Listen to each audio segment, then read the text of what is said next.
Ladies and gentlemen, welcome to Black and White Gaming's Game Club. I am your host, Peter Hoy, with my friends, Johnny Bag of Donuts, John Longaluco. How's it going, everybody?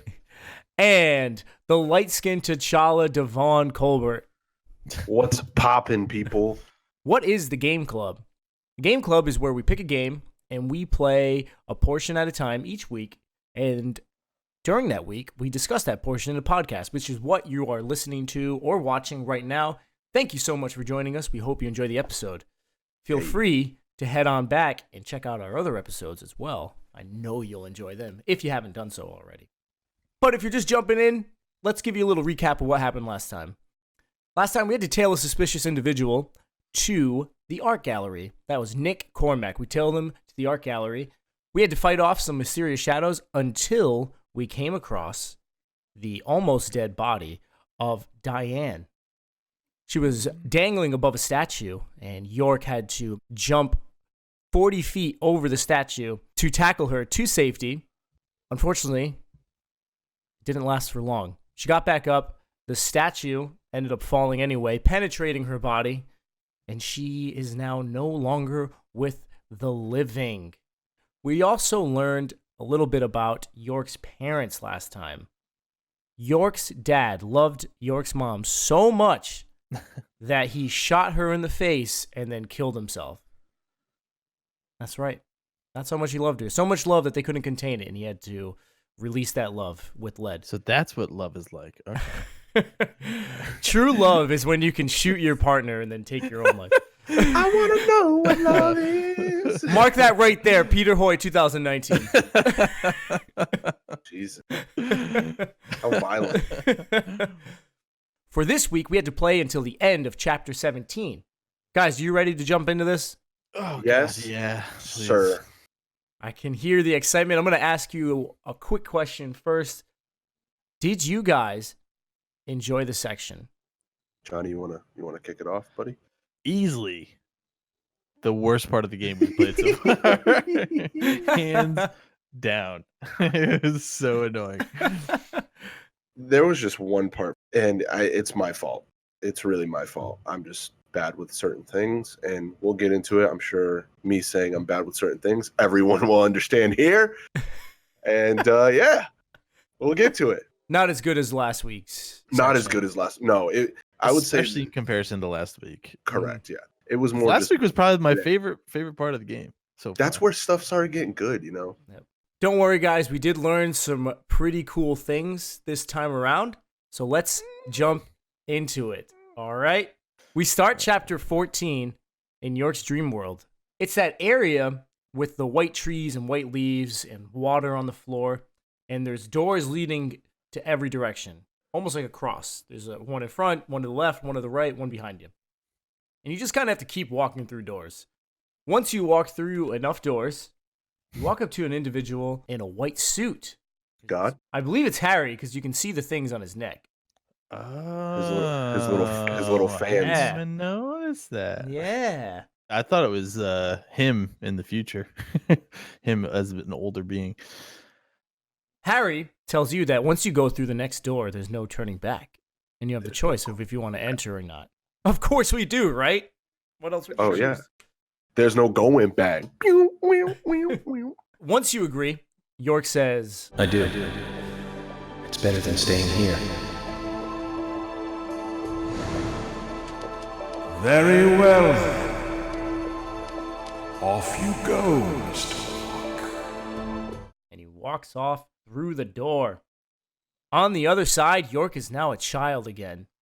And you see a man with half his face covered pointing a gun at a woman who's lying on the floor. The man looks at little York and says, At times, we must purge things from this world because they should not exist, even if it means losing someone that you love. York stares at the body, gets a little closer to the woman lying face down, and just as he gets up, it jumps up and scares him. I don't imagine that got you guys. I don't imagine. The music built up way too much to let you know something was happening there. No. Devon's like, I jumped. I did jump. I don't like scary shit, dude. What do you want? Even if the music was building up, I don't care. We get back to the grandfather and Emily, the granddaughter, and they're sitting there. She's on his lap, rocking in a chair. But on the table, you can see something, and it's the leaf necklace that Emily showed York at Carol's bar. Mm. Not only that, one of the picture frames on the mantle, the glass in it shatters, and the camera pans over, and you see a sapling. What can it all mean? Oh, man. Oh, mean. We don't know. We have to keep playing to find out. York wakes up. It's another beautiful day. Another beautiful day in good old Greenvale, you know? 3 women dead. York needs his coffee every morning because his coffee helps him see where he needs to go next.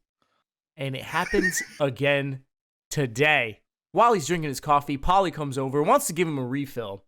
Even though he wants a refill, every time she's just about to grab his cup, he pulls back because his attention is grabbed by something. And that is the ring that the coffee cup he's drinking from formed around a certain group of letters. Now, these letters are the beginning of different sentences. There's a sale going on, but what the letters spell out is Harry. The first letter in each sentence spells out Harry, and the first word of the first sentence is hurry. York puts it together. The coffee helps him put it together. He knows he has to hurry to Harry. I shot in my coffee. What do you guys think of York's coffee instincts? He's not wrong, dude. Coffee helps caffeine helps everything. I'm telling you right now. John, wipe that shit-eating grin off your face. Coffee helps everything, no matter how corny it is. He is not wrong. I thought it was dope, honestly. But I'm a simple man. I simple things pleasure me. I don't trust this story anymore. All right. I'm all checked out. I'm all checked out, coach. I feel like it's a faulty narrator right now. I'm being very skeptical of everything I see. Everything's just a little too perfect. Okay. Just a little too perfect. Sometimes life aligns that way, John. Sometimes. Do you see that stupid news article and how those sentences are aligned just so Harry could be scrunched up together, small enough to be in a coffee cup circle? John, everything happens for a reason. York is ecstatic to know where he finally has to go. He says it's about time to go see Harry. And then he leaves, and Polly never gets to give him the coffee. And she just watches him trail off and says, Mr. Morgan, what about the coffee? Don't you want a refill? Your coffee! Don't you want that refill, brother? and it's like, no, Polly, I'm in a damn hurry. I just told you that. As you walk into the lobby, you come across a familiar face. John Goodman. Forrest Kaysen himself. He wants to know, am I still a suspect? York tells him no. But the thing is, that's not all Kaysen wants to know. Kaysen wants to know if he's going to spread the word around town that him and Diane were getting it on. Bumping uglies, as we would say. Yeah, they were bumping fronts. Well, one of them were ugly. I don't know about. She's ugly now. York reassures Kaysen that he won't be spreading the word. But it's a small town. Everyone knows everyone. Word about it's probably already gotten out. Nothing to be ashamed of, right? What's there to worry about? Nothing in particular. No, nothing at all. I'm clean as the sheets in this hotel.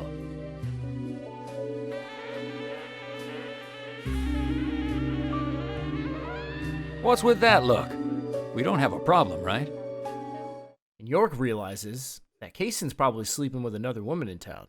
Mm-hmm. He tells Zach, It looks like Kaysen is involved with another woman in town. We can only hope it isn't Emily. I hope it isn't either. She literally came to him the other night. Jesus. She couldn't sleep, and she came to his house, his room. She wants to get to know Zach a little bit more. You know what I'm saying? Kaysen landed Diane. We don't know what kind of game he's pulling. It's not really hard to get that, I don't think. Especially if she's just throwing it around town like that, you know? We leave the hotel. Emily is huffing and puffing for some reason.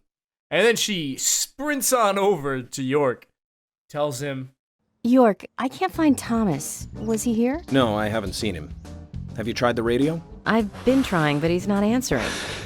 guys, Thomas is missing. No one knows where he is. Well, we did leave off last time with Nick yelling in the cell for Thomas, right? Yes. Mm-hmm. Thomas! No one came. Emily lets York know that George wants approval to look for Thomas. York is kind of annoyed by the whole thing. Get that sense that he's wondering, well, how did you lose one of your deputies? I'm guessing from the drinks and the bro time that he had with George the previous night, he's cool with it. He decides to let George search for Thomas. Do you think, brother man? York lets Emily know that he's going to go talk to Harry. Emily doesn't really agree with York's logic on going to see Harry, especially because Harry can be weird and manipulative and deceitful. York says, But Emily, serial killer does not stay within the boundaries of logic. Thus, you can't hope to capture such a killer using only logic. That's a hint right there. This game works outside the boundaries of logic. Yeah. Facts. Say that again. It was the publisher that did it. No. He sends Emily off with George. They can go look for Thomas while he's going to go on his own to meet with Harry. As York leaves Emily, she stares over at him, still not agreeing with his decision to go meet with Harry, and says, I was an idiot for thinking he might be a good pick. I really need to work on my taste in men. Well, snap. She has a little of the York fever, you know? Yeah. Or Zach fever. You never know. Or Zach fever. You're right. You're right. Oh. Little Zach attack. Oh. Our objective now is to drive over to Harry's mansion and meet with him. You have plenty of time to do this. The game gives you from 8 in the morning to 9 at night to do so. So if you want to explore, you can. If you don't want to, you can just head straight there. I imagine both of you guys just went straight there. Yes, sir. Beeline. I did not. I did some exploration. One of the things I did was I went to the sheriff's department to have lunch. Oh, interesting. Okay. I want to give a shout out to Lady 1011 for letting us know that we should go have lunch at the sheriff's department because it's a different scene almost every time. I didn't even know that was a thing you could do. Same. I went and I had lunch with Emily. Oh. Uh-oh. Because Thomas is still missing, there's no one there to make lunch. Emily asks, what should we do? York can either say, let's get our own separately, or why don't you make it for us? Wow. Okay. Lose-lose. Emily agrees and decides to make lunch instead of ordering in. On the plate is pretty much char. Looks awful. Everything looks burned to a crisp. York takes a bite because Emily wants to know what he thinks. Come on, tell it to me straight. Emily, Yes. What? I went into the sewer once during an investigation. Okay, just stop right there. That's amazing. Oh, no. Yep, compares her cooking to an investigation he had in the sewer one time. Your food tastes like garbage. What a dick. Garbage day. He's the man. I aspire to be like him. Thank you, Lady 1011, for letting us know about that. I also did another thing, which was visiting Anna's mom. Oh. Anna's mom is definitely not stable. She's still the exact same way we saw when she walked into the milk and barn while we were talking to the Engrams. She can't really talk to you. Instead, she goes on and on about the dress. Anna, she loved that dress in the picture so much. She looked so pretty in it, but now, she won't be able to wear it again. Yes, that dress. I can't find that dress anywhere. That dress? Her dress. Where is it? Without it, she looked so pretty when she wore it for prom. This leads you on a side mission to find Anna's prom dress. Very simple. All you got to do is head upstairs into an office. There's a picture of Anna in there, and it's from her prom night. It shows what dress she's wearing. So then you can head back downstairs into the bedroom, into the closet, and you grab the right prom dress. You bring that dress over to Sally, and she calms down just a little bit. Just Wait, it was in the house the entire time? It was in the house the entire time. Oh, Jesus. Okay. All right. When she just lost a child, man, you know, be a little sympathetic, John. Jeez. I mean, if you're gonna complain about it, you might as well at least look first. That's all I'm saying. You know, That's true, maybe you're a not little wrong. gander, maybe a once over. You know, maybe in the closet that she keeps all her fucking dresses. I don't know. You find out from this conversation after handing her the dress. She was such a good girl. She was the most beautiful girl in town, with pretty blonde hair. Everyone around her just loved her. On the night of the murder, was Anna at home? Yes, I think so. You think so? That day, the day she died, I stayed over at a friend's place. If only I'd been here, Anna might not have gone through. Where did you stay that night? And she zips the lips right away. What's up, Devon? I know who she's getting it from. Or I can at least make an educated guess. Who? Force casing. The other person that's seeing stuff. If I could turn back time. Interesting guess. Hey, Interesting guess. I'm gonna throw it in the pot. Just I'll take it even further. He's her dad.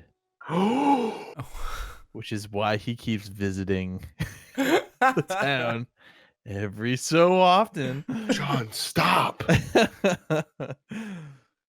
Because she won't say anything, York tells Sally, Aha. So, in other words, you have no idea what Anna was up to that night.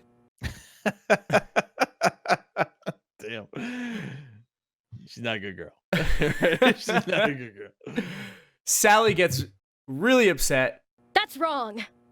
She wasn't the kind of girl that would walk around at night. She was always dancing under the sun. Yes, under the pouring sunshine, like this. Then she starts dancing with the dress. She wearing heels and a robe? Oh my god. She is wearing heels with a robe, yes. Jesus Christ. While she's dancing with the dress, a key drops out.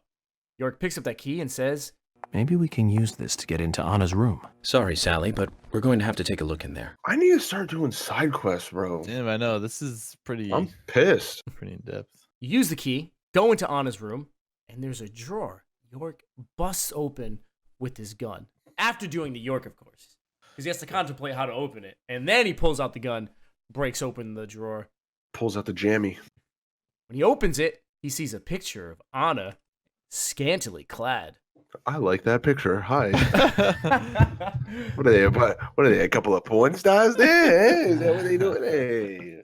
He sees a container that he picks up, unscrews, and inside of it are cigarette butts.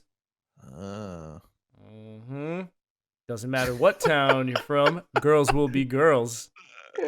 Just wanna have fun. Now make me some lunch. Just fucking... God. Finally, he picks up Anna's diary. Let's dive into what it says. Day 1. Today is the day of the ceremony, and I'm a little nervous about it. Day 2. The first time he used it on me, it was so amazing. So exhilarating.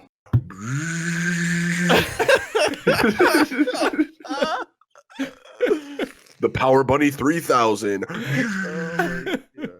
Excuse me. Day 3. He doesn't let anything slip.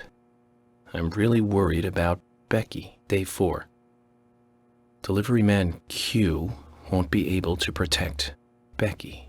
So that's the last page written. It's very interesting. You can learn a lot from a diary. What the fuck is going on? You guys have any idea who Delivery Man Q is? Quint. Quint. Whatever the hell his name is, It's Quint. She wasn't wrong, guys. yeah. Delivery Man Yeah. Q could not protect Becky. I wanted to know if there was anything more to this, because this is where this side mission ends. I looked online, and I found out that you're actually supposed to take this diary to Becky and show it to Becky. I was a little late. If I could turn back time. I did another side mission where I was a postal worker. What do I mean by that? I went to visit Nick in the cell, and he gave me a letter to bring to Olivia. Huh. Hey, Nick. I didn't do it. Actually, I believe you. But until we catch the real murderer, you're going to remain a prime suspect. All Nick wants is a letter delivered to his wife. York is a nice guy, so he decides to do it. Nick even asks him to tell Olivia. Tell her I'm sorry, will you? Nick, you need to do that, not me. You gotta open up to your wife, homie. I drove on over to the Cormac's residence, where I found Olivia. I handed her the letter, and she starts to read it out loud. The letter is filled with I'm sorries, but the one thing that I want to bring to your attention, guys, is when he says, My actions were irresponsible and may have caused you to misunderstand. But I swear to God I was not cheating on you. do you guys believe that? No. Strangely, yes. Yeah? Yeah. But why would he go back to her place with her? It's true. It all looks like he would be, you know, but this game likes to throw you for a little loop. He's actually hanging out with the loosey-goosey girl, talking about art because his wife doesn't share the same interest with him. But you never know. He's probably slamming it. Who knows? Right. Exactly. That's what I'm saying. He's got to be. After reading this long letter, Olivia writes her own, and she only writes 3 sentences. You got to bring that letter back to Nick.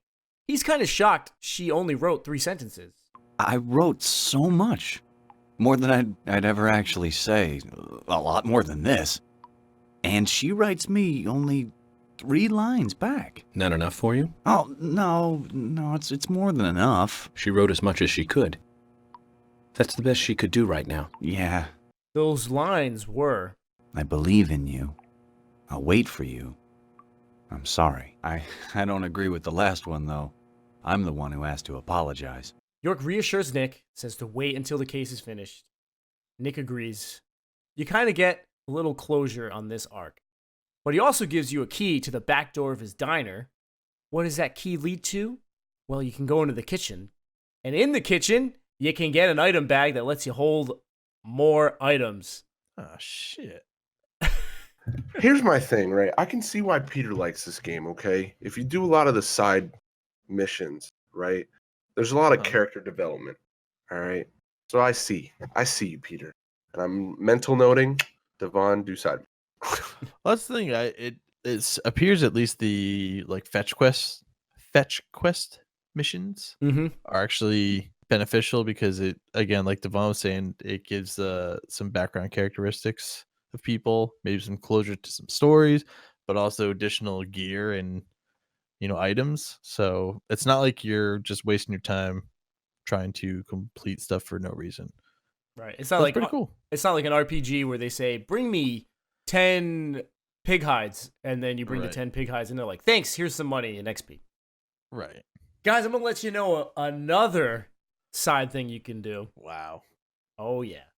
If you head on over to the milk barn, you talk to Keith, he will sell you 2 items. They're called spirit maps. At this point, you have spirit map A and B available. If you buy those maps, he tells you a little scary story. I'll tell you a story, okay, man? But don't go spreading it around. Spirits, they don't like publicity. Back when this place was a lumber kingdom, you know, the rockin' 80s, that tunnel was the main connection from the lumberyard to this town. He tells you a little horror story about what the spirit maps represent, what happened there. why the place is supposedly haunted with spirits. What you need to know is that you can go there, and if you go to those locations that the map tells you to, you will be put into a gauntlet where you have to take on mysterious shadows. If you complete the entire section, you will get a gun with infinite ammo. What? Yep. I did this twice, so I now have an infinite ammo machine gun and an infinite ammo shotgun. Is it with whatever gun you beat it with? Nope. Or did it just gives you that at the end? The Spirit Map A gives you the machine gun. Spirit Map B gives you the shotgun. Well, shit. Looks like I gotta find some spirit maps. Oh my god. Dude, what? Game doesn't make any sense. That's huge. That is huge. I was pretty excited. And the best part was I did the shotgun one first, which was definitely harder than the machine gun one. But I got to use the shotgun for the machine gun one, and I just blew through it. It was super easy. Damn, dude. I'm gonna have to. Yeah, I'm about to grind out the Switch version. I was checking out the price of a shotgun, which is like $3,500. Oh, wow. Yeah. I was like, nah, I'm good. I'll just now go get the fucking maps. Thank you. On that cup of coffee and cracker grind, dude. Jesus. Thank you, because I wanted to know. I told you last episode that I wanted to know the price of the shotgun. I know. Woo! That makes sense, though. I will say that the shotgun map is $4,500. What? I don't understand the prices in this game. $1, Bob. $1. That's what Oh, you have found me. You have awoken the slumbering genie. I will give you 3 wishes, but they each cost $45,000. Jesus Christ. That was all the side stuff that I did. Glad I did them, because they definitely helped me out later on in this section. Yeah. Really happy to have that. You do still need to reload the weapons, but you just don't ever have to worry about ammo or pick up any of the ammo. I got rid of the ammo in my inventory. Well, that's the thing is now you have extra space for other stuff. That's huge. We make it to Harry's place. Finally, our objective. I'm sorry I took you guys on that detour, but I hope it helps you out. Fucking Bane. Yeah. Yes, it will help out. Thank you. I appreciate it. York walks up to the gate. The camera at the top moves and focuses on York, and it's Michael Tillotson. Mr. Francis York Morgan, finally you have arrived. You are welcome to come inside. Inside the mansion, you walk into the next room. The door locks behind you, and Michael Tillotson is standing there in front of a piano. Mr. Francis York Morgan, Mr. Stewart has been waiting for you. To the meeting room you shall go to. He walks over to the piano, hits a key, and the piano looks like it's about to do something, and then your game crashes. Oh, no. Which is a good thing I saved before I walked into the mansion. Right. Man, it's like you knew it was coming. Dude, this section was pretty bad for me in terms of crashes. Really? Yes. Wow. Numerous times. This is the first section I didn't have any crashes, per se. The only thing that was messed up was an activity that you have to do later on. Yeah, that was fun. But at least you didn't have any crashes. No, I was very happy about I haven't had a crash in a while, but I feel like the reason why I want to go to Switch is it's more portable for me. But John, I just want to let you know, if we're going to play Deadly Premonition 2. Let's get through this one first. Let's see how he feels at the end of this game. I'm gonna need a huge break. Unless something crazy happens at the end and I'm like, holy fuck, that was amazing. Which I'm hoping for. I really truly am. I'm gonna need a break. With your game restarted, the piano now starts to shift. What I believe is happening is it's not Michael who's shifting. I'm pretty sure he's staying in one spot. I think it's what York is on that's moving.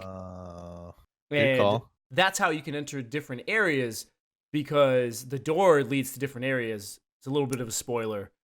but you do come back here. Gotcha. Okay. Word. Is the piano facing the other way next time?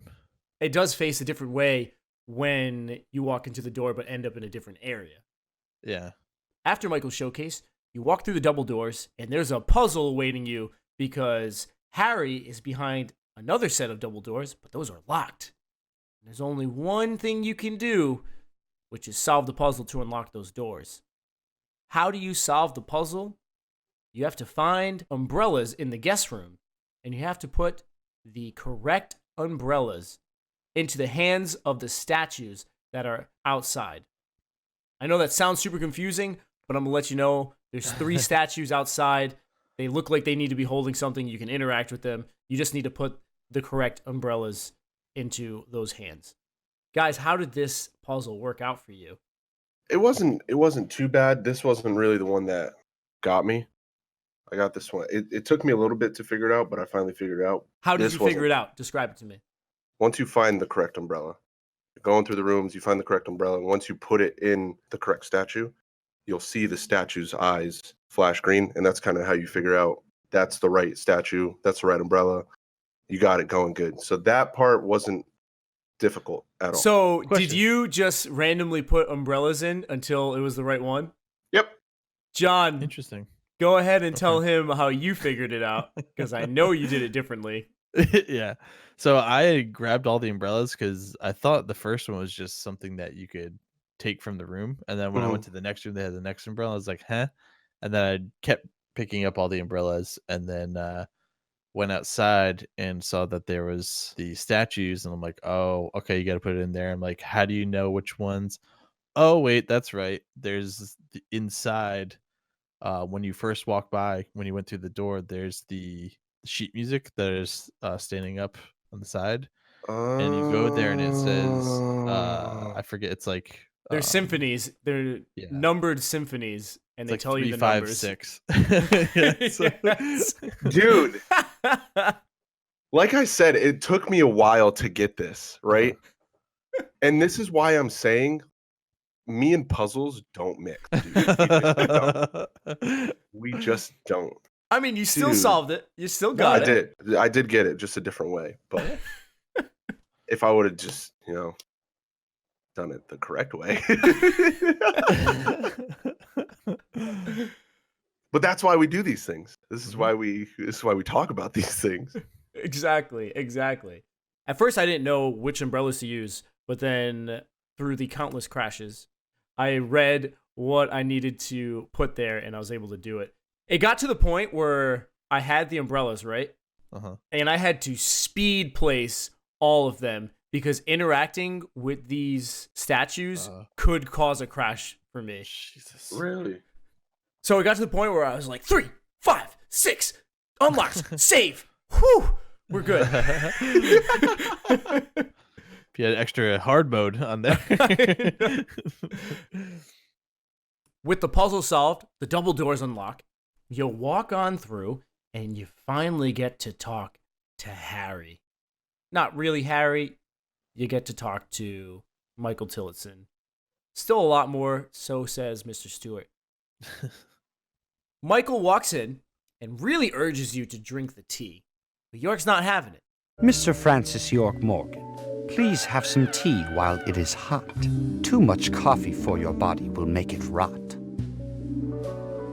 You seem well prepared. Almost as though you knew I would be coming today. Mr. Stewart is particular about the best timing for all things. Now please, drink some tea and enjoy the good health it brings.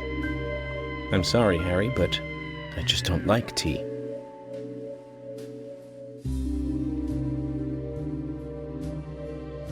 Mr. Francis York Morgan, some tea with sugar is what's best admired by your body that looks so tired. So says Mr. Stewart.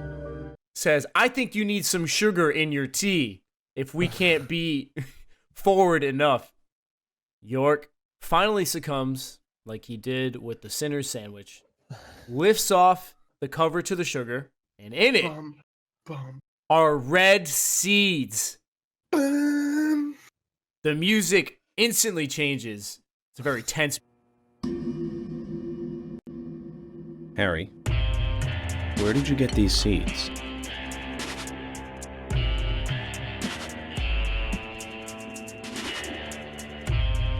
Mr. Francis York Morgan, those seeds were found in our town in a certain specific place. I don't know if I would call it intense, but More seeds are there, you will see, when you find that certain space. Come back to me and we shall talk after you find that certain place. So says Mr. Stewart. Obviously, that's a little cryptic. How are you supposed to just find some random place that he's talking about? He doesn't even give you a hint. York knows that Harry wants to play a game with him. But they finally give York a hint. Mr. Francis York Morgan, a hint for you to find this location. It is most crowded and most quiet, and gives a cold sensation. So says Mr. Stewart. All right. So you're not going to talk unless I find this certain place. I'll play along. York agrees to play this game of Harry's. That's the end of the first chapter. That's the end of chapter 14. Guys, what do you think of the first chapter? There's no substance to that center sandwich, you know what I'm saying? I know you had a lot. Your chapter 1 was very, very... Your chapter 1 was the sugar in this game. It was just filled to the fucking brim. There was a lot going on. Do you guys remember how quickly you finished that chapter? I wouldn't even say like even an hour. 35 minutes maybe. Best. It was like an hour and a half for me. Or a little over an hour and a half for that chapter. I mean, I drove straight there. Yeah, exactly. And then beeline. Did it fairly quickly. So this whole section was fairly quick for me. But yeah, not an hour and a half. Definitely not. You're crazy, man. John's like, I don't even know how you could spend that much time in this world. I hate driving the car. Like, never pull mind. me out of the Matrix, please. Oh, dear Lord. We start chapter 15 with a hunt, a treasure hunt. That's right. York says, Zach, let the treasure hunt begin. We need to find a place that is crowded, but very quiet. Did you know what place off the bat they were talking about? Like maybe a few minutes afterwards. Yes. You mean when York told you? No. No, I'm just kidding. No. In true John fashion, I half paid attention when he originally said the the thing. So when he said it this time, I was like, and then I said, oh, I know. And then he said it out loud. I was like, okay, yeah. It's like right when it happened. I only got it a few minutes after. So here's what's weird with me, right? Puzzles, I don't fucking pay any mind to puzzles or anything like that. But like context clues, I'm like really fucking good with. Like I said, dude, puzzles I suck, but that I was like, a little riddle, you know what I'm saying? You know, a little Mrs. Stewart's head action. Pay attention a little bit. York says it's a graveyard. That is what it is. We have to go to the cemetery because that is the home of the red seeds. We got a good distance to go to get to the graveyard, but we finally make it over there. York walks into the graveyard. Brian is there, the keeper of the graveyard. They have a little conversation. Hey, Brian. Agent. Mr. Agent, how are you? Oh, not bad. I'm, just playing a little game with Harry. Game? A game? Oh, is that fun? We've only just started, Brian. The fun is about to begin. During the scene, you can see the sky behind York has changed. Instantly meaning we're about to run into some shadows. Yay! York's going to psycho mode. York asks Brian, is there a tree in the graveyard that drops red seeds? Seeds. Red seeds? That tree does. You mean all those fucking trees under there? There's so like red. 8 trees out there with red seeds all over like, the ground.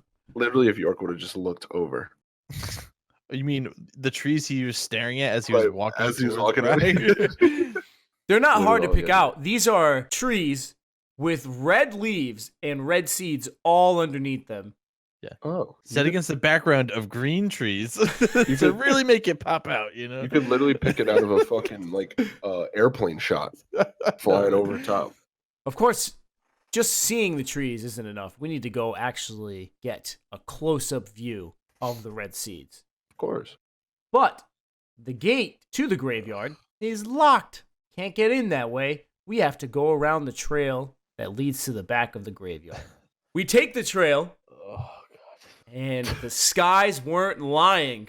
Nope. There are mysterious shadows on the trail. The red ivy pops up behind York, and we have a whole lot of enemies to face.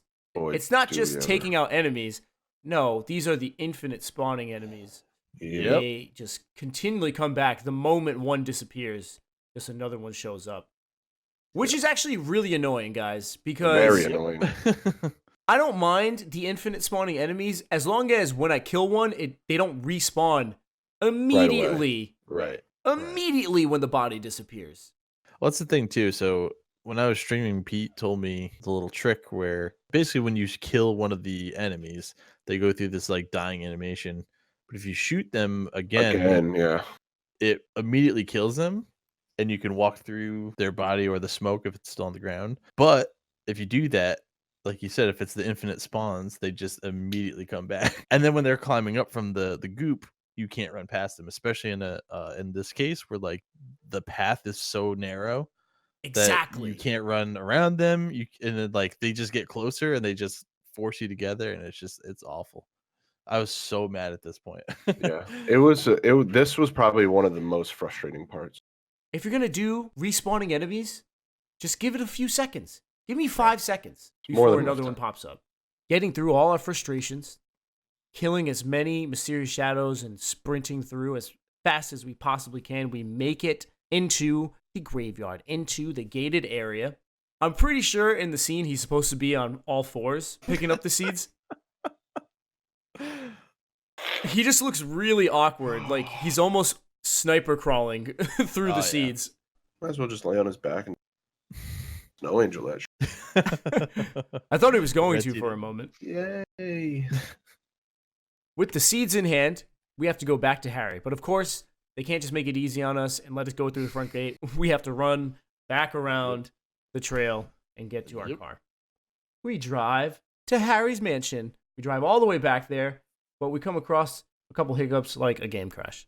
Oh, Jesus. Jeez, dude. Yikes. Powering through it, we do make it to Harry's mansion. We go through a similar scene where we stand outside the gate, and Michael tells us we can come on inside. Back inside the room with the piano, Michael presses another key, and everything rotates a different way. When we head through the double doors, we are in a new area with a similar setup, but a different puzzle. This puzzle involves moving several statues to the correct place on the grid. Now, how do you know where to place those statues? Well, if you guessed that there is a music sheet at the beginning of the area, you would be correct. There's a music sheet that tells you the exact numbers because the grid is set up in single digits and digits of 10. I believe it's 14, 23, and 26. Guys, how did this puzzle work out for you? You know what's fucked up about this puzzle? I actually looked at the music this time. And now that you guys tell me about the other one, I'm like, well, fucking loser. Loser, dude. Could you imagine if I wouldn't have grabbed it for this one? Oh, God. I don't think you would have been able to figure it out. I would have had to stop playing. I mean, you would have. Oh, you would have, but it would have taken forever because you would have tried every single spot. Yeah, it would have been, I forget what the phrase is. Process of elimination? Yeah, there you go, brother. Yeah. Especially because York pushing these statues, it takes so long. Forever. Oh, my God. It would have been fine if you could just continually push and then pick a spot to stop, but it stops at every grid point. And you have to re-push it every single time. And he makes these annoying ass sounds. He's like it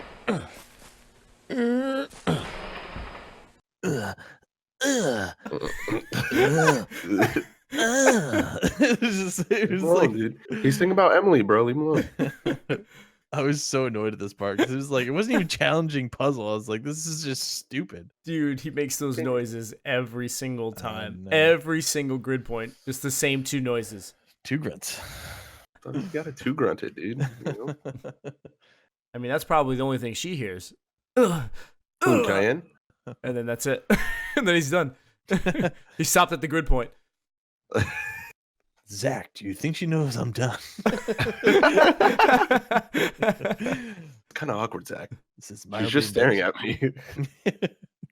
With that puzzle completed, we can finally talk to Harry. And when I say talk to Harry, I mean talk to Harry. That's right, Michael. Shut the hell up. We don't need you around here anymore.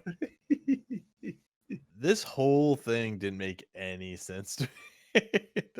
First off, mic drop with the seeds. Just like York throw 'em walks on the on in, floor. holds up his hand, and just drops all the seeds on Harry's floor. And I guarantee you Michael was thinking, motherfucker, I'm going to have to clean that shit up. Clean that up. It's kind of weird because before the conversation starts, Michael leans over and it looks like he unlocks Harry's throat. Okay, you can speak now. Let me Activates the clear my speakers. throat. Why, Yeah, if he he was has doing the it. ability to do this, why doesn't he just speak through this computer? Maybe he's embarrassed. But it's not even. It's like, how are you doing today? It just sounds like a normal person talking through. It's like a speaker. In this conversation, we learn a few things. But before York can learn anything, Harry tells him, Youngsters tend to hurry so much that they let things slip right past them. What you need to do is slow this down a bit. That way you'll see what's really important. That's me. Harry then decides to tell York a story. 50 years ago, when the war was over, just about when the communist Red started to become a rising threat, our town constructed a huge clock tower. Then, soon afterwards, a serial killer wearing a red raincoat went on a killing spree. York doesn't believe it. He just shrugs. Raincoat Killer? That's folklore. You're lying. Phooey. You're kidding me. Nah. He rebuttals Harry by saying, The FBI has no such record of a multiple homicide case in this town. Harry claps right back and says, York, Anna, Becky, and now Diane. Their deaths are real, not folklore, not legend. The Raincoat Killer is also real. Mm-hmm, boo. You wrong, because guess what? These 3 bitches is dead. They gone. Mm-hmm. What you gotta say about that, York? That's what you saying, bro. Sharkeisha. Sharkeisha. the reason the serial killer was never made public was because there was a strict gag order. Harry asks York a question. Tell me, who do you think would be able to do something like that? The military. At the same time, York is still not convinced. But if there are no records about it, then how do you know it really happened? Well, it turns out that Harry was there. Harry saw the killer with his own eyes. However, that's not important right now. What we need to talk about is your Raincoat Killer. The new Raincoat Killer, if you will. Because obviously 50 years ago, it's not going to be the same guy running around chopping up ladies. Right. In this game? Maybe. Maybe. What if it was Harry? What if Harry was the old Raincoat Killer? And then it's Mr. Tilson. That's No, because this goes into a theory that I have. Okay. Which would make a lot of sense now that you said that. Oh, Is I'm that helping. Harry is actually York's dad. And if he's the old Raincoat Killer and York's the new Raincoat Killer, shit. Like father, like son. I'm gonna head out. You just blew my mind. But didn't York's dad shoot himself? He did shoot himself. So says Mr. Stewart.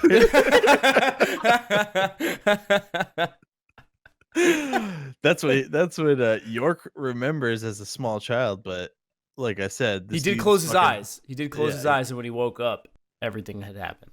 I don't know. Like I said, I'm just throwing shit at the wall. I don't know. Until it sticks. One of them's got to stick. But yes, we need to know more about the new Raincoat Killer. Harry then changes the subject just a little bit and goes into the red seeds. Between 10 and 20 years ago, I noticed that these red seeds were special, and someone else did too. The human imagination can lead to tragedy sometimes. Someone linked the red seeds to the serial killer legend and said, if you eat the red seeds and then kill someone, you will become immortal. This new fabricated legend was passed on from one to the next, evolving and changing every time, like a rumor. Some may have actually taken the seeds to try them out, to prove the legend, that is. York, the red seeds you have found from those other murders, they all came from this town, together with that one evil rumor. Harry suspects that's why these red seeds were spread out through the country. And that's how York came into contact with them, because people would get these red seeds and commit the murders. But York doesn't believe it because York says, but there's no evidence to support that story. None of the criminals we caught for the other murders ever mentioned anything like that. Harry doesn't give a damn about York's logic and says, it's your job, your role and duty to look into that, York. Harry then brings the subject back to the records and says, records still exist in the sheriff's office. The old sheriff back then hated the military and did his own investigation. I need you to bring those documents here to me. Once you've done that, I'll tell you everything I know. Harry wants those documents. He wants York to bring him those documents. York agrees to head to the sheriff's department and look for those documents, and that is the end of chapter 15. What do you guys think? Interesting. I hated everything about that conversation. What did you hate? It was so stupid to be like, well, the reason didn't get out because there was a gag order by the military and this old Raincoat Killer. It was just like, I don't know. It just conflated everything, and I was not into this at all.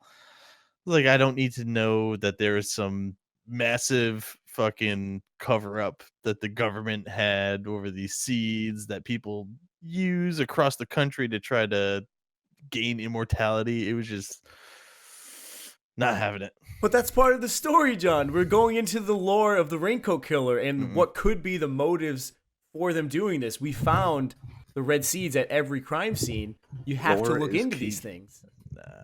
Lore is key. Not having it.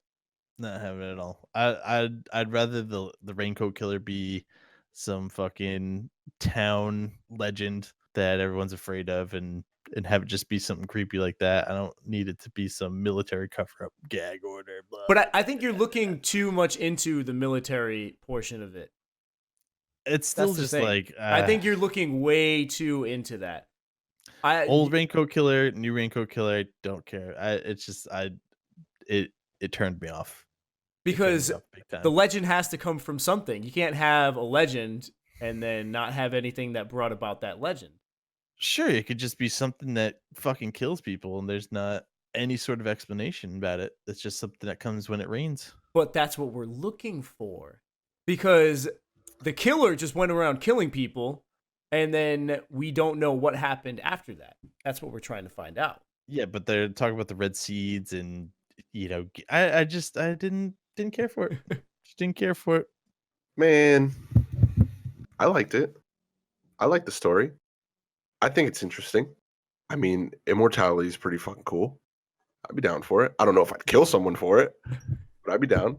I just think my thing is either Harry was either the old Raincoat Killer, or maybe he was the sheriff. No one has said anything like who the sheriff was, and no one, I mean, he could have been, or he could have just been, he might have known who the old Raincoat Killer was, right? It's kind of interesting. It's more character development.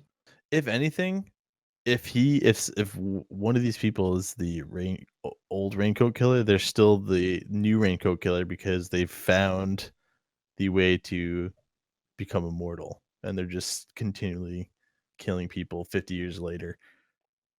Chapter 16. Ooh. Yeah. Here we go.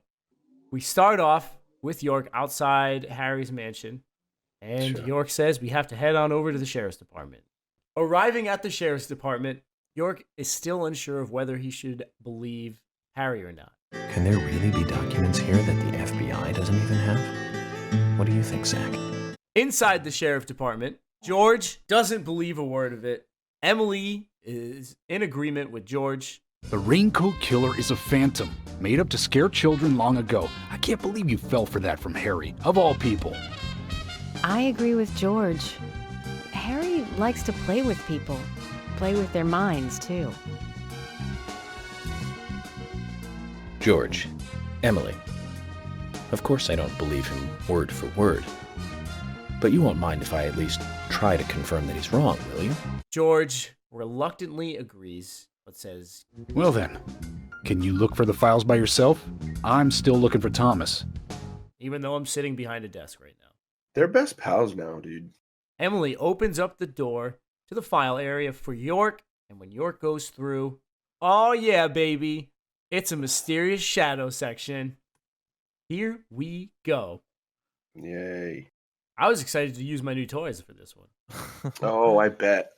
I'm going back. I'm doing it. I'm starting over in Switch. How did the file room work out for you? I want to know because there are a lot of enemies in this area, and there are some points where they keep on spawning. These enemies are similar to the ones in the previous section, where they're a little faster. They definitely take more rounds to go down. Some of them even have the shotguns. They also come in at different angles, so if you don't check your corners, you could definitely get sideswiped. So tell me how the file room worked out. Good, Johnny boy. It was definitely a little bit more difficult. There was times I think I got cornered by people and got shot by the shotguns. Yeah, I'm just not feeling these sections anymore. Like, this has just become, I just want to know why we're experiencing them, and I don't want to go through them anymore. It's just like, on top of just having the aiming issues with stuff, it's become a little frustrating.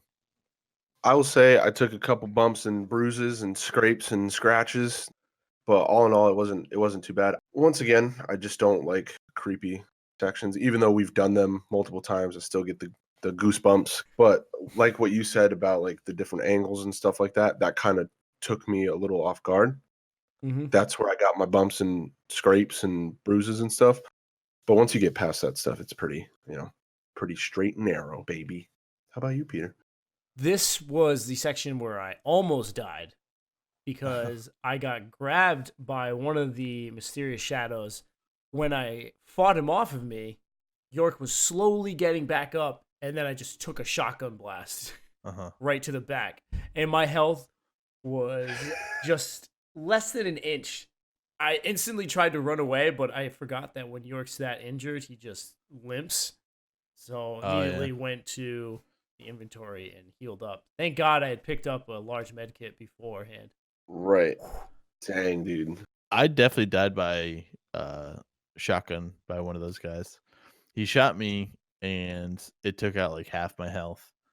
And then people were just closing in. I was trying to run away and just try to like fight them, but also have it so the guy with the shotgun didn't have an angle on me, and I just didn't cut it off enough, and he shot me again. Well, you know what it is, John? It's me and you. We don't have infinite bullets for our shotgun or machine gun, right? You don't have infinite bullets? No, I don't have infinite bullets. I don't either. I'd be spinning around with that machine gun, just and you just fire it off no matter what.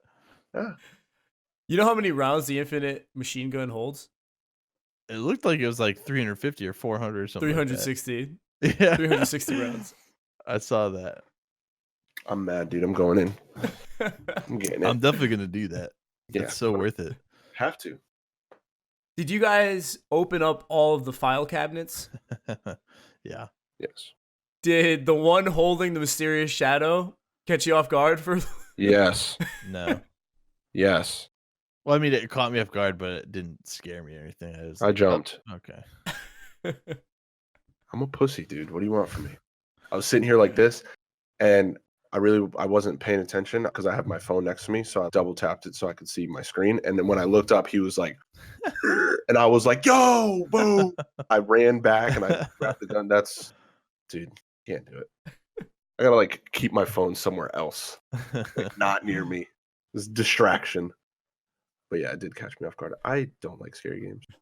When we opened the file cabinet with the red glow in front of it, we find the 1956 slot where the documents are supposed to be, but looks like someone has already busted it open and taken the documents. Time bomb.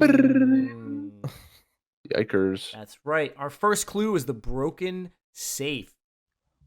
We're going to have to look around for more clues then as we roam through the halls, fighting all the mysterious shadows. Oh, dude, let me tell you something. The pistol sucks. It's my bread and butter, dude. Can I just say I got attacked one time, and I don't know if it was a glitch in the game or not, but the shadow monster dude looked like he had his fucking arm down my throat. Yeah, some of them do that. I was like, Jesus Christ! I was like, what the hell? I never noticed that. I know all the colors are so crazy that sometimes you can't tell what's going on. Yeah. But yeah, some of them shove their hands into your throat. Oh. Happens, bro. No. We find underneath a shelf full of what looks like binders, dried drops of water. That's our clue. I don't know why. I'm sorry. I didn't get that one. Because it rolled off the raincoat of the Raincoat Killer. I like it. I like it. That's what I took it as, honestly. Okay. I never understood it. I'm going to take it as that. That went Makes into my the mind. most sense. When someone asked me that question, the drops rolled off the Raincoat Killer's raincoat. From now on, when someone tells me something and I need to like process it, I'm just gonna go like this from now on. I will say I haven't had my morning coffee to look into yet. You're just sitting there, staring into the cup. Continuing through, taking out a few more mysterious shadows, walking into a room with a few desks in the middle, we find a red seed on top of one of the desks. Sorry, guys, that's mine. I left that there. That's the final clue. It's the final clue. The way I describe it now, section wasn't too bad. It went by pretty quickly, right? Yeah, it went by quick. Yes, definitely. At least there was that. John hated this section, dude.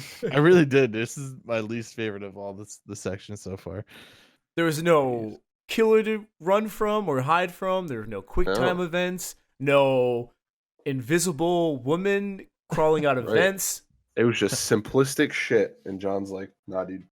With those clues, we can finally view the profiling segment. You see the Raincoat Killer roaming through the file room area. He breaks open the safe, takes the documents, and leaves. The Raincoat Killer has access to the sheriff's department file room. Looks like the documents aren't here, Zach. We need to continue searching. York reunites with George and Emily. and says, It looks like someone else has just removed the documents I'm looking for.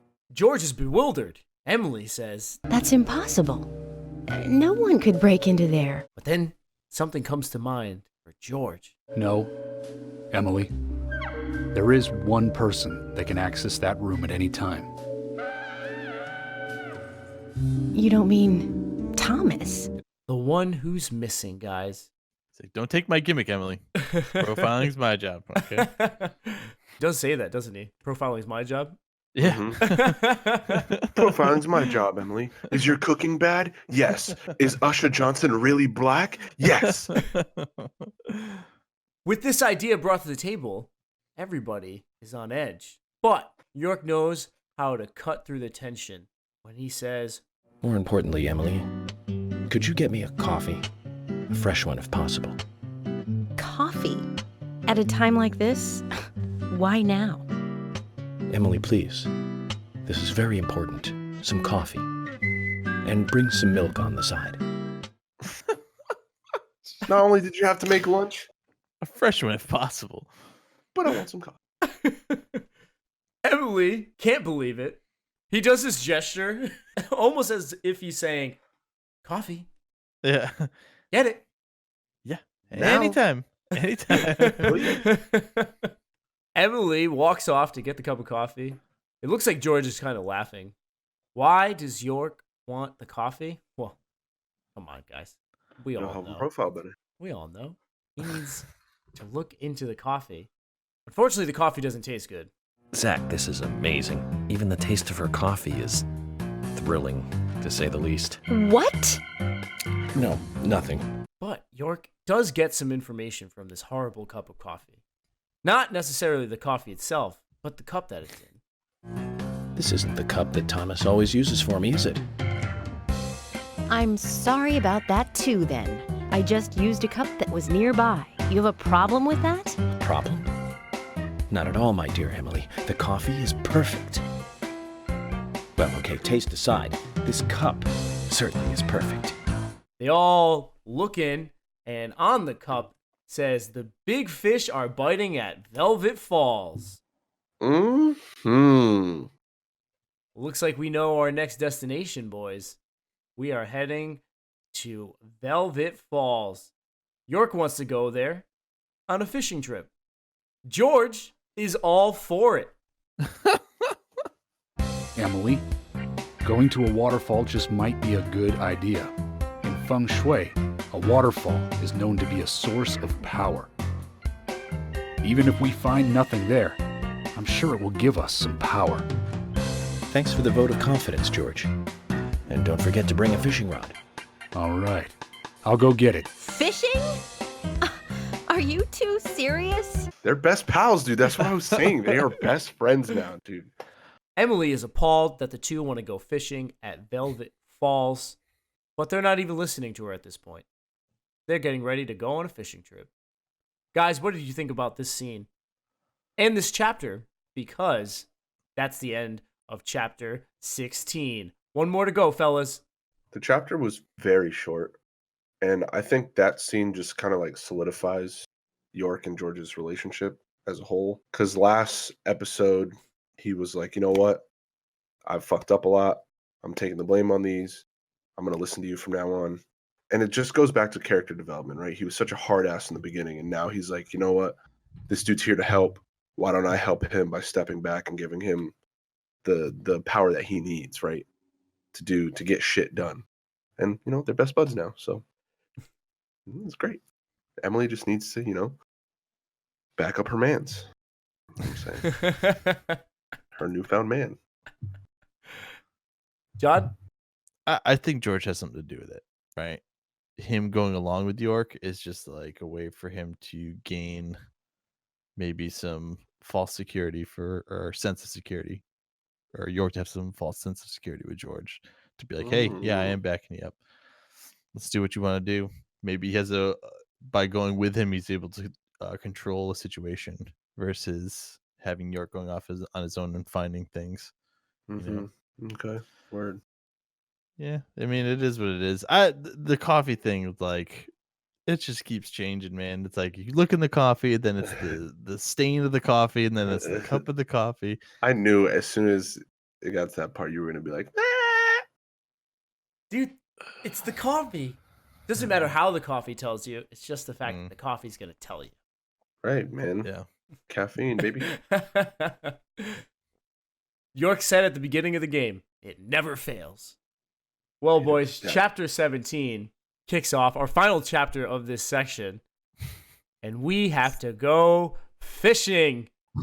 Now, fishing in this game is a little mini game. You throw out your line, and you just gotta sit there and wait until the button prompt comes up, and when you activate the button prompt, you get a little mini game where you see a bunch of items scrolling at the bottom of the screen. You press A when you want that list of items to stop. It'll slow down, and the arrow will eventually stop on a certain item.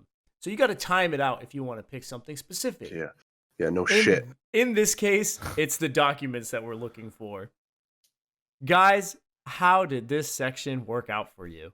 It took me a little bit, right? Just to get the timing down. Do you remember how many tries? 5 or 6 tries. Just to get the timing down, dude, because I was not used to it at all.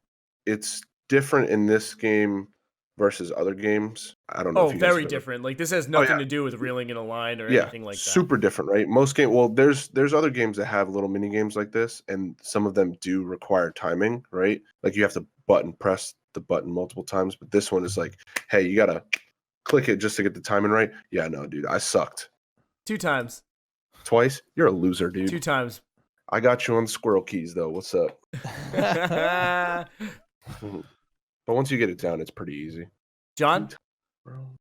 Hated it. Absolutely hated it.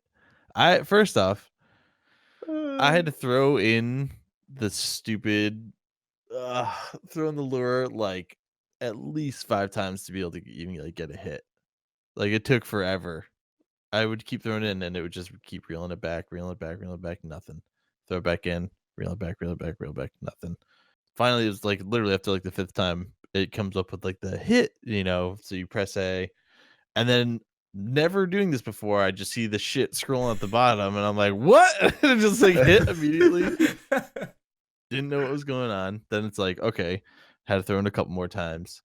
Then it comes up. Then I realized that it does like a sliding stop, right? It doesn't just stop on what you hit. So I'm like, great. I don't even know what I was trying to hit on that bottom. So then it's like, it just took a couple more tries. And I wanted to be done with this so badly. And I actually failed the mission. It gave me a fail. And I had to restart the whole thing again because it took so long to do everything. He got an investigation failed. And I was like, awesome. Needless to say, I will not be fishing unless being forced to. Peter, how did the fishing go for you? Swimmingly. Jebaited. You got jebaited. Like I said, it took me 2 tries. I fished back in the first chapter. I knew the mini game. Got the documents right away. I just don't get how. Okay, you want to say that going up to the falls is where the missing files are. How do you know to go fishing in that one area? First off, how do you know to go fishing in general?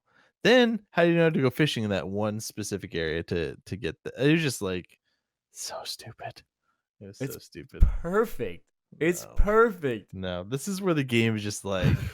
But you're like looking. You're looking. Yeah, he's looking way too far into it. Way too far into it. I'm not looking too far. I'm sorry that I want some sort of like explanation. It's like you can't it's a video game. You can't be over the top goofy and then try to be over the top serious with stuff, and then me not pick it apart for shit like this. It's like, John, what did we say at the beginning of this episode? York said something about a serial killer. That serial killer isn't bounded by logic. Oh, God. Neither is this game. Apparently not. John. Oh, I love you. York is excited that we finally have the documents. He thinks that in all the history of the FBI, he's probably the only person to fish out evidence. Emily is off to the side, thinking to herself, I just don't believe it. Files from a waterfall. That's me. That's right there. John. That's me. John. I'm Emily. And George is in the back. Yay. They go through the documents, and they have some very important things to say. What it has are steps to performing a ritual. Step one, for eternal life and eternal power, make 4 human sacrifices on rainy nights, each after eating the seeds. We're at 3. Mm-hmm. Oh, shit. Emily about to be that number 4 spot. Could it or be? At least attempted. Step number 2, make sure the sacrificed eat the seeds too before they die. That's why we found those seeds in the throats of all the victims. Step 3, the sacrificed must also not speak while they are being killed. That explains the tongue removal. Doesn't explain why he bit it out. I mean, I'm pretty sure you could have done it a different way, but Yep. whew, our killer is not sane. Killer's very committed to his role. He's a man of passion. A man of passion. Hey, John. Yeah. Are you a passionate man?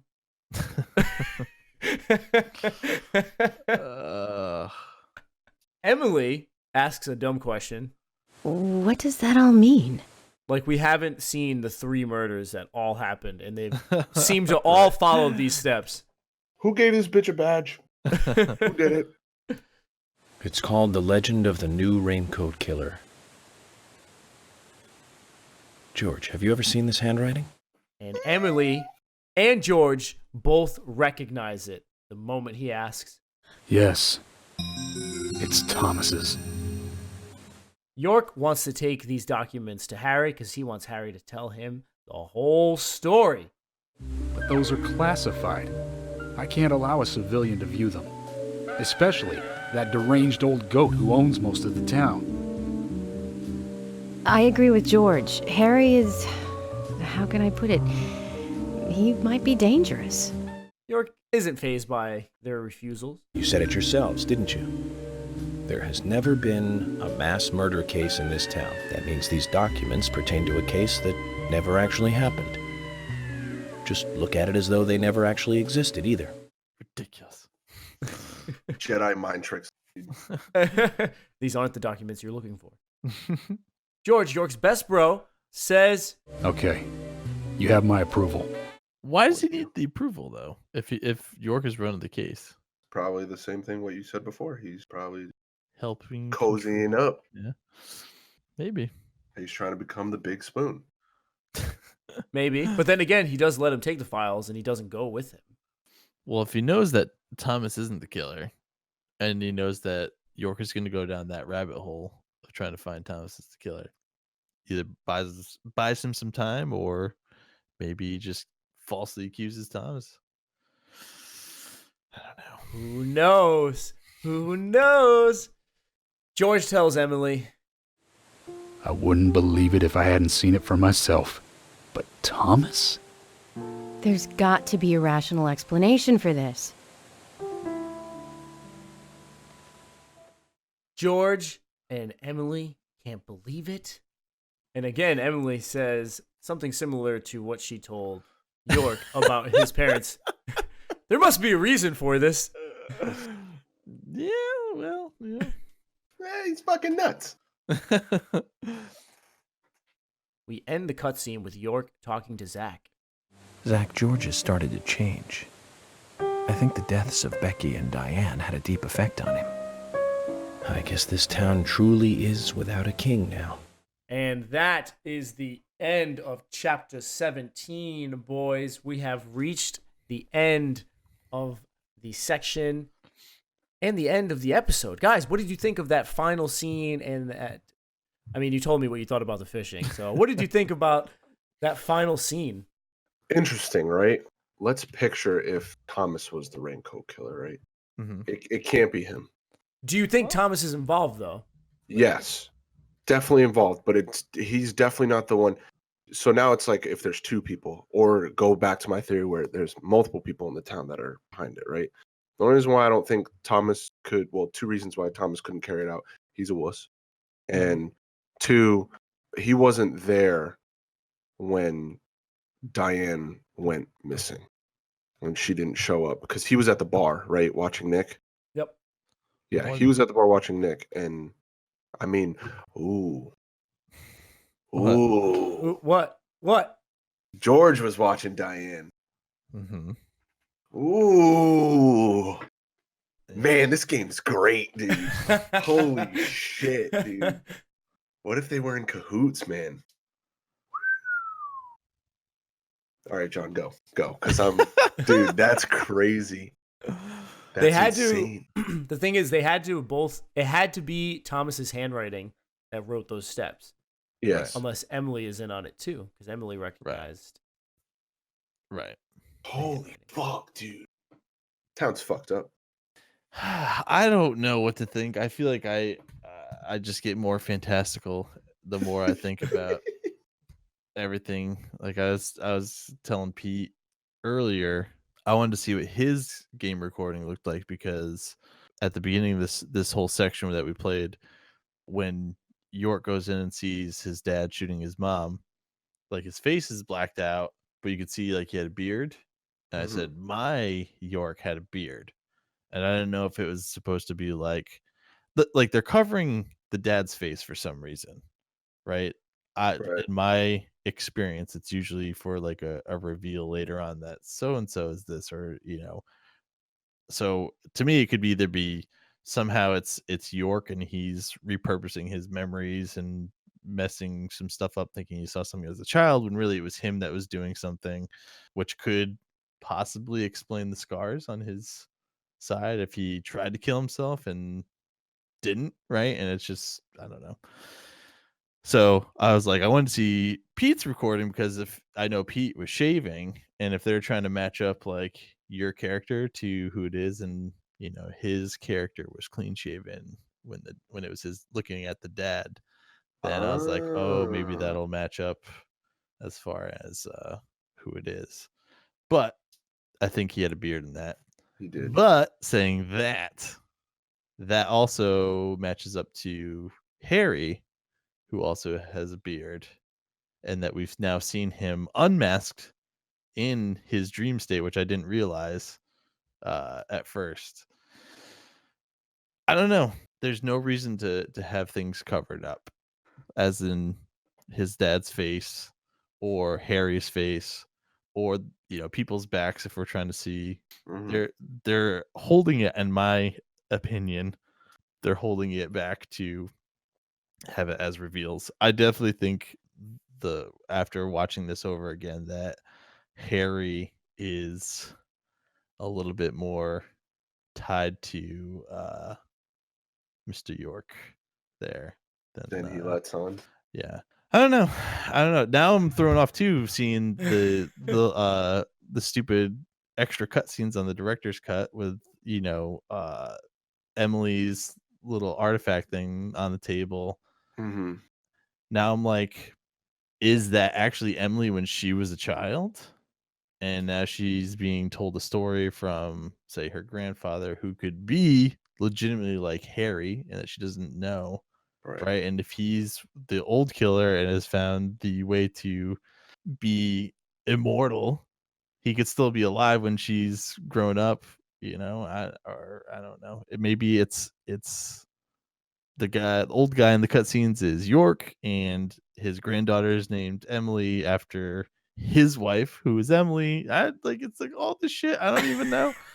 I don't know, man. I get tired of thinking about all this shit. Some Inception. I just want to fucking know. John's asleep at night. He's like, fucking. And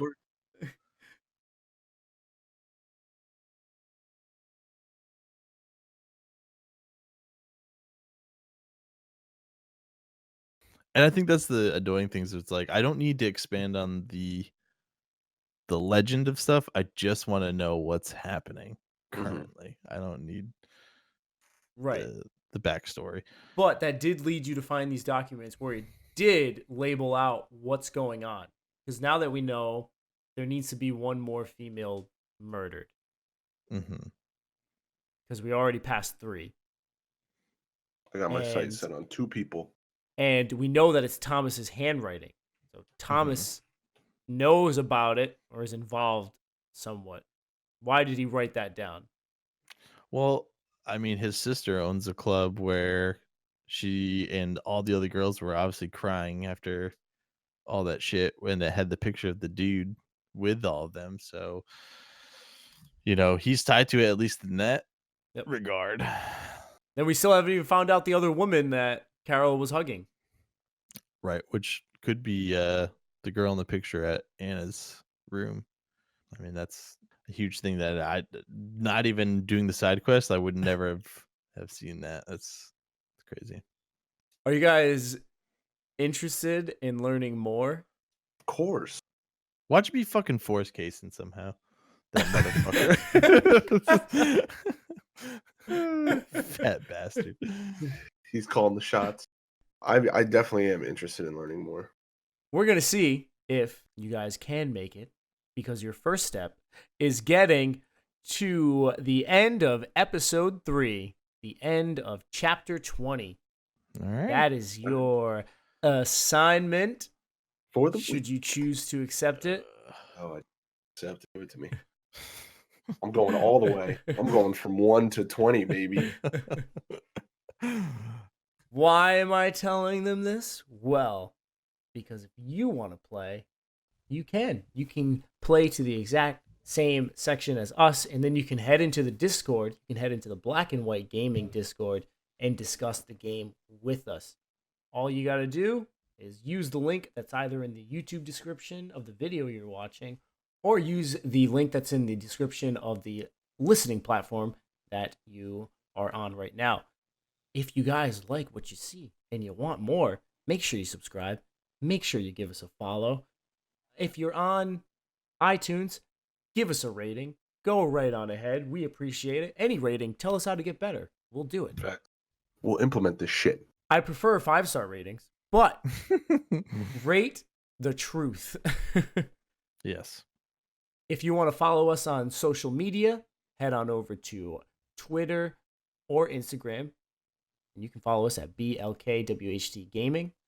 I also forgot to mention that if you don't want to play, if you'd rather just watch one of us play, because we will stream this section, or at least try to, as long as the game is cooperative, you can follow us on Twitch and watch us stream the game there, and you can be all caught up. BLKWHD Gaming is our Twitch handle, so go on, give us a follow. Join us. We do a lot of streams. We have a lot of fun. Last but not least, if you want to reach out to us in a more private sense, feel free to send us an email at blkwhdgaming.com. That's all that I have for today, folks. We made it. Episode 5. It's in the books. I look forward to seeing you all for episode 6. I'm Peter Hoy with my friends John Longaluca. Hey. And Devon Colbert. Hey. And we are Black and White Gaming. We will see you